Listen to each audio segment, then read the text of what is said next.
చెప్పండి సార్, చెప్పండి. అదే సార్ మన వాళ్ళని చాలా ఇబ్బంది పెడుతున్నారు అని చెప్పి నేను ఫోన్ చేశా. ఎవరండి? అదే సార్ అంటే మన మనుషులే కదా సార్ అందరూ. అవును, మనుషులు. అమెరికా వాడు, పాకిస్తాన్ వాడు మనుషులు, ఆఫ్ఘనిస్తాన్ వాడు మనుషులే. వాళ్ళు ఆఫ్ఘనిస్తాన్ వాడు మనుషులు, అంత తప్పే ఉంది. అందరం మనుషులే అండి, కానీ అవును సార్, ఆఫ్ఘనిస్తాన్ వాడు కూడా మనిషే, పాకిస్తాన్ వాడు మనిషే, తీవ్రవాదుడు మనుషులే, అందరూ మనుషులే. ఒసామా బిన్ లాడెన్ మనిషే, కసపు 100 మందిని చంపిన కసపు మనిషే. చెప్పండి అయితే. అదే మీరు అంటున్నారు కదా ఏమన్నారు? మేరీ మాతని మన యేసు ప్రభుని మీరు అంటున్నారు కదా. మీరు ఒకటి గుర్తుపెట్టుకోండి సార్, నేను అన్న మాటలు కాదండి. యూదులు ప్రపంచ క్రైస్తవులు ఈ మాట అన్నారు. మేరీ అనే ఆమె శాంతన్ అనే రోమన్ సైనికులకు అక్రమ సంబంధం పెట్టుకొని పిల్లల్ని అన్నది యేసు అని చెప్పి నువ్వు ముడేస్తారు.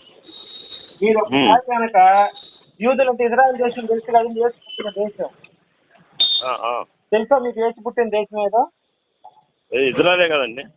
ఇజ్రాయెల్ దేశస్తులే చెప్పారు ఈ మాట, నేను చెప్పింది కాదు. వాళ్ళకి తాల్ముడ్ గ్రంథం ఒకటి ఉందండి. అవునండి. ఆ తాల్ముడ్ గ్రంథంలో రాశారు సార్. అందుకని మేము అవి చూస్తున్నాం తప్ప మా సొంత వాక్యాలు నేను ఎక్కడ చెప్పం. నాకు అవసరం కూడా లేదు సొంత వాక్యాలు చెప్పాలి. అదే మేము కొలుచుకుంటున్నాము, మీరు కూడా మాట అనే వరకు. కాదు సార్, కొలుచుకోండి సార్, నాకేం అభ్యంతరం లేదు. కాకపోతే బైబుల్ని నిషేధించారు సార్ అమెరికాలో. తెలుసా మీకు? స్కూళ్ళల్లో, అన్ని స్కూళ్ళల్లో ఇది boot book, phone book, text book అన్ని నిషేధించారు. అన్ని స్కూళ్ళల్లో అమెరికాలో. మాట అబద్ధం అయితే ఇది టెక్స్ట్ బుక్, దీనివల్ల పిల్లలు సరిపోతున్నారని చెప్పి చెప్పారు సార్. అదే సార్, నేను బైబిల్ అయితే పుట్టి చదవలేదు, కానీ ఏదో నాకు ఒక ఫీలింగ్. మీరు ఏం చదువుకున్నారు చెప్పండి? నేను ఇంటర్ చదివాను సార్. ఇంటర్ చదివారు కదా, మీకు మీది టచ్ ఫోనే కదా?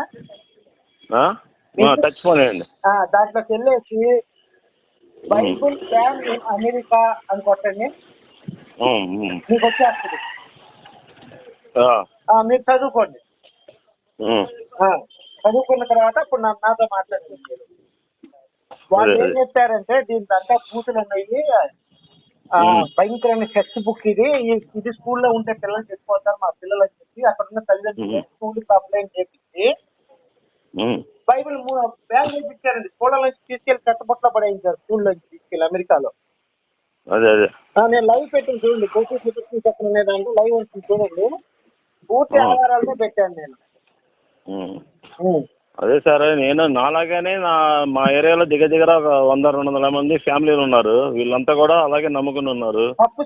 అందుకని మీరు అంటున్నారు ఇలాగ తప్పుగా మాట్లాడుతున్నా అని చెప్పి నేను ఫోన్ చేశాను. ఒక్క నిమిషం అండి, అది బూత్ బుక్, సెక్స్ బుక్ అని తెలుసు కదా, దాన్ని నమ్మకం ఎంత కూడా కరెక్ట్ అని ఆలోచించండి మీరు. మనం ఇప్పుడు నేను అన్నది అనుకోండి, ఏమయ్యా నువ్వు హిందువు, నువ్వు కష్టకొద్ది ఆ మాట చెప్పావు అనొచ్చు మీరు. ఇప్పుడు అమెరికా వాడేవాడు క్రైస్తవుడు, అమెరికా గవర్నమెంట్ క్రైస్తవుల గవర్నమెంట్ వాళ్ళే టెక్స్ట్ బుక్ అని చెప్పి దాన్ని బ్యాన్ చేసి అదేలే, నేను చూడలేదు సార్, ఇంకా చూస్తాను చెప్పారు కదా. నా మాట అబద్ధం అయితే తిరిగి నాకు కాల్ చేసి నా బూతులు చెప్పండి. నీకు బుద్ధి లేదు, అన్ని అబద్ధాలు చెప్పావని బూతులు చెప్పండి, నేను సైలెంట్గా ఉంటా. సరే సార్, నేను చూస్తాను సార్, మీరు చెప్పినట్టుగానే చూస్తాను. చూడండి, వీళ్ళందరూ కూడా నాలాగా నమ్మిన వాళ్ళు చాలా మంది ఉన్నారు సార్. వీళ్ళందరి పరిస్థితి ఏంటో నాకు ఇప్పుడు నేను ఒక మాట చెబుతాను, వింటారా? మీకు పుట్టపర్తి సాయిబాబా తెలుసు కదా, విన్నారా ఎప్పుడైనా? విన్నాను సార్, పుట్టపర్తి సాయిబాబా తెలుసు. ఆయన్ని దేవుడిగా పూజిస్తారు తెలుసా మీకు? ఉన్నారు. ఉన్నారా లేరా? ఉన్నారు. మరి ఆడు మామూలు మనిషి అని చెప్పి వాడిని పూజించినప్పుడు, అలాంటి మూర్ఖులు ఉన్నప్పుడు ఎక్కడో ఒక పుస్తకం రాసుకొని వచ్చి ఇది దేవుడు అని చెప్తే నమ్మటానికి ఏముంది సార్ మనకి, చెప్పండి. అదేలేండి, మీరు ఆలోచించుకోండి సార్, మీరు ఒక్కసారి ఆలోచించుకోండి. నిజంగా దేవుడు ఎవరు? మన కోసం రావటం ఏంటి? మొహం మీద ఉమ్మేయించుకోవటం ఏంటి చండాలంగా?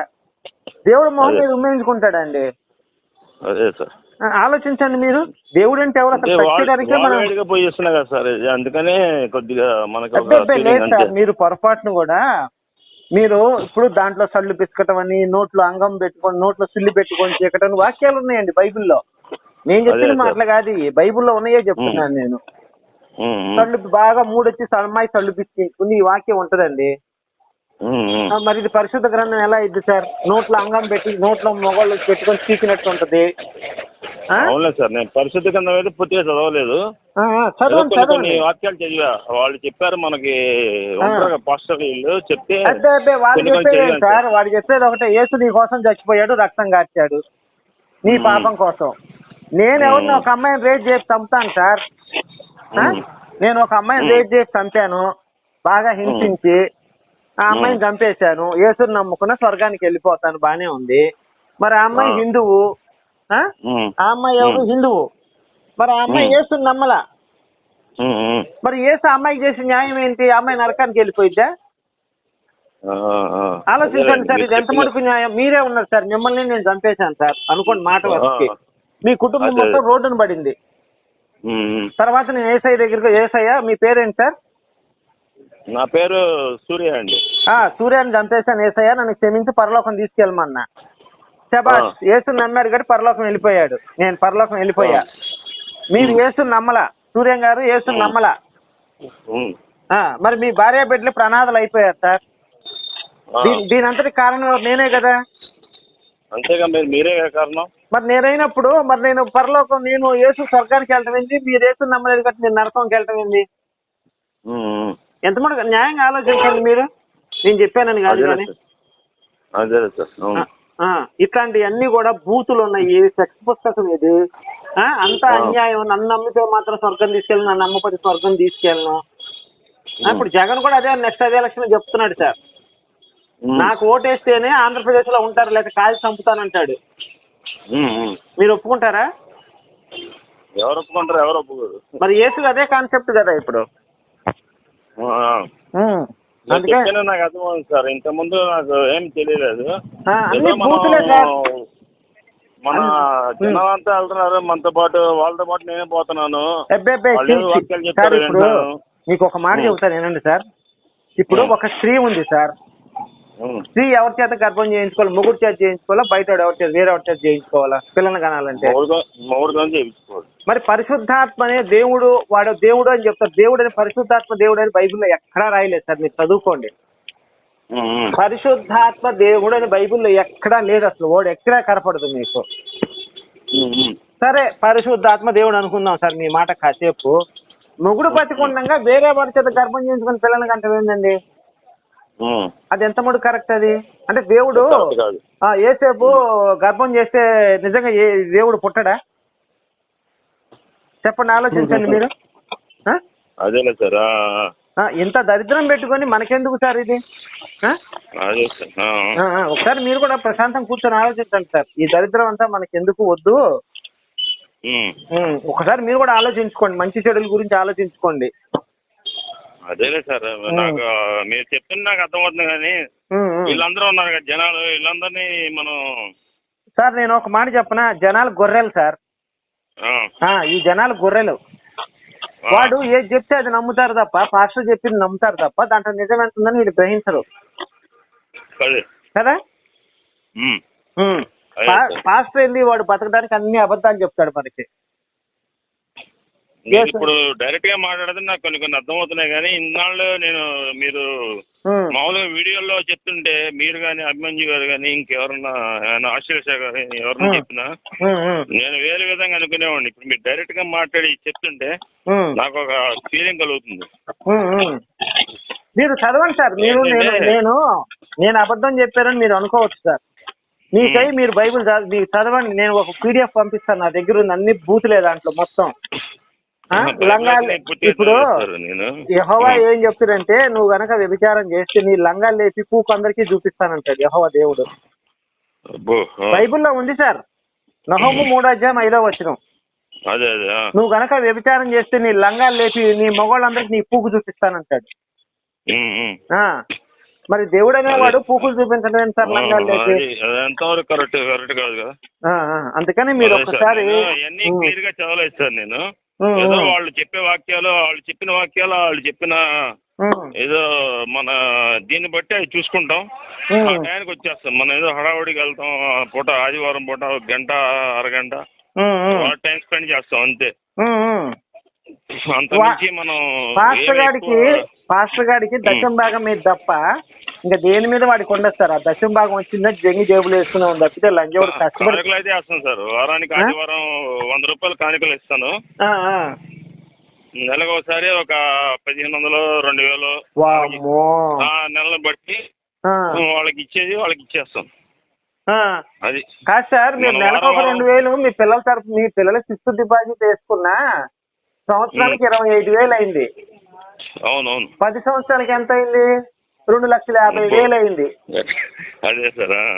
ఇది కనుక మీరు central government post fixed deposit వేసుకుంటే 5-6 లక్షల పైన వస్తాయి మీకు నెలకు 2,000 కట్టుకుంటే. అవును. మన ఈ సెంట్రల్ గవర్నమెంట్ స్కీములు పెట్టిన పోస్ట్ ఆఫీస్ స్కీములు 5-6 లక్షలు వస్తుంది. అవునవును. మీరు వాడికి ఇచ్చే బదులు ఆ స్కీమ్లో వేసుకుంటే చక్కగా మీ పిల్లల భవిష్యత్తు బాగుంటుంది కదా రేపు పొద్దున. అదే సార్. ఏసు నమ్ముకొని ఏదో మనం దిగాం సార్, ఇక్కడ ఫీల్డ్ లో దిగాము. అంత చుట్టుపక్కల అంతా కూడా అదే ఫీల్డ్ లో ఉన్నారని చెప్పి అలా ముందుకెళ్ళిపోయాం. మా ఆవిడ కూడా అలాగే చేస్తే ఇంకా సార్ వీళ్ళు ఫస్ట్ ఎవరిని దెబ్బ కొడతారో తెలుసా అండి? ఆడవాళ్ళని మారుస్తారండి ఫస్ట్. ఫస్ట్ ఆడవాళ్ళని మార్చిన తర్వాత వాళ్ళ ఇంట్లో మగవాళ్ళు గొడవలు పెట్టుకుంటారు. ఇక భార్యాభర్తలు గొడవలు స్టార్ట్ అయిపోతాయి. భర్త కనుక ఆ మాట వినలేదంటే రోజు నరకమే ఇంట్లో. నేను ఇట్లాంటి కేసులు 100 చూశాను. దయచేసి మీరు ఆ దరిద్రం వైపు పోకండి సార్, ప్రశాంతంగా ఉండండి. మీకు మంచి జరుగుద్ది మీకు. ఏసు నమ్ముకుంటేనే మంచి జరుగుద్ది అనే మాట తప్పు అసలు. అది ఏ సార్, ఇప్పుడు మీ ముత్తాతలు తాతలంతా ఏసు లేకుండా బతకలేదా అండి? ఉన్నారు సార్, సూపర్ గా ఉన్నారు. వాళ్ళు ఇంకా హ్యాపీగా ఉన్నారు, మాకన్నా హ్యాపీగా ఉన్నారు సార్. మరి ముత్తాతలు తాతలందరూ అసలు ఏసు లేకుండా హ్యాపీగా బతికినోడు ఏసుతో మనకేం పని సార్ అసలు చెప్పండి? అసలు పనే లేదు మనకి నిజం చెప్పాలంటే. అదే నేను అనుకోకుండా దిగిపోయా. కాదే ఏంటంటే మీరు ఇవన్నీ మాట్లాడే వరకు నాకు ఒక ఫీలింగ్ తో మీకు ఫోన్ చేశా కానీ మీరు అంతా ఉన్నది చెప్పాక నాకు ఒక రకంగా మనసు మారిపోయింది మళ్ళీ. అదే సార్, మీరు ఒక్కసారి గమనించండి. మన తాతలు తాతలు ఇంకా 100 సంవత్సరాలు వెనక్కి వెళ్తే ఎంత హ్యాపీగా బతికారు సార్. బ్రిటిష్ వాళ్ళు రాకముందు మనం హ్యాపీగా బతికారు సార్. సూపర్ గా ఉన్నారు. సూపర్ గా ఉన్నాం. మీకు తెలుసు కదా, ఒక రాజు, మన రాజు గారు, ఆయన పేరేంటంటే శ్రీకృష్ణదేవరాయలు గారు. ఆయన మణులు మాణిక్యాలు రత్నాలు వజ్రాలు రోడ్డు మీద కుప్పలు పోసి అమ్మేవాళ్ళు ఆయన కాలంలో. అవునవును. ఆ మొత్తం బ్రిటిష్ వాడు దోచుకుపోయాడు, క్రైస్తవుడు. మనం ఈ రోజు ఇంత పేద దేశంగా మిగిలిపోవడానికి బ్రిటిష్ వాడే కారణం, క్రైస్తవుడే కారణం. అవును సార్. అలాంటి వాడిని పట్టుకొని మనం నిజంగా ఈయన దేవుడు, ఈయన మన కోసం చచ్చాడనే మాటలు తప్పండి. ఒకసారి ఆలోచించుకోండి సార్. మీరు ఆలోచించుకొని దీంట్లో అసలు సళ్ళు బిస్కటం ఏంది సార్ దరిద్రంగా? దైవ గ్రంథంలో సళ్ళు బిస్కటం అనే మాట రాయటం ఏంది? 23 వచ్చాయి, 3వ వచనం అండి. కన్యకాల ముందు పురుషులు తనను నడిచిరి అంటే మంచి వయసులో ఉన్నప్పుడు మగవాళ్ళు వచ్చి దీని సళ్ళు నొక్కారంట. ఇది పరిశుద్ధ గ్రంథం. నేను చూస్తే నేను చెప్తా కదా సార్, మన చుట్టుపక్కల ఉన్న వాళ్ళకి కూడా అరే పిచ్చి నా అడగల ఇలా కాదు అలా కాదు అని చెప్పి చెప్పండి. చూడలేదు సార్. చెప్తాను. మీకు ఏమైనా డౌట్ వస్తే నాకు కాల్ చేయండి సార్, నా నెంబర్ కి. వాళ్ళకి చెప్తాను నేను. Okay sir. వాళ్ళు బాగుపడ్డారా, బాగుపడ్డట్టు నాశనం అయిపోయారా, మనం ఏం చేయలేం. వాడి జీవితాంతం దశమ భాగం ఇచ్చుకుంటూ నాశనం అయిపోతాడు. అదే చాలా థ్యాంక్స్ సార్. మీకు నేను ఫోన్ చేశా, తప్పుగా అనుకోమాకండి, తప్పుగా మాట్లాడితే. అయ్యో పర్లేదు సార్, నిజం చెప్పాను నేను అంతే. సరే సార్.